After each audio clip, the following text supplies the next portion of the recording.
Yn y dyddiau hynny aeth gorchymyn allan oddi wrth Cesar Augustus i gofrestru'r holl ymerodraeth. Digwyddodd y cofrestru gyntaf hwn pan oedd Cyrenius yn llywodraethu ar Syria.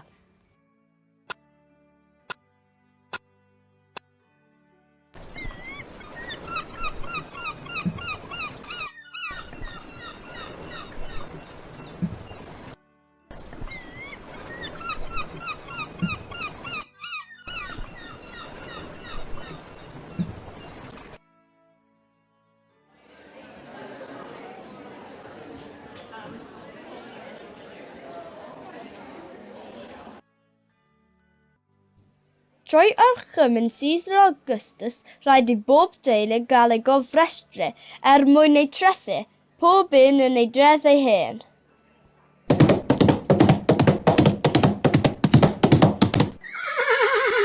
Am ei fod yn perthyn i dŷ a theulu Dafydd, aeth Joseph i fyny o dref Nazareth yng Galilea i Jwdea i dref Dafydd a elwi'r Bethlehem i ymgofrestru ynghyd â Mair ei ddyweddu ac yr oedd hi'n feichiog.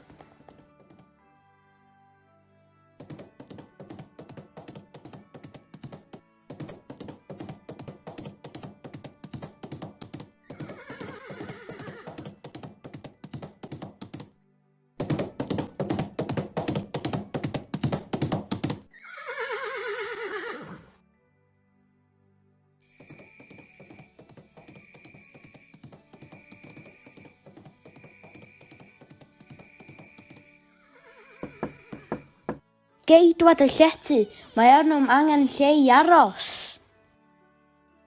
Mae'r chetyn llawn. Ond unig fedrai gynnig yw'r stabel gyda'r anifeiliaid.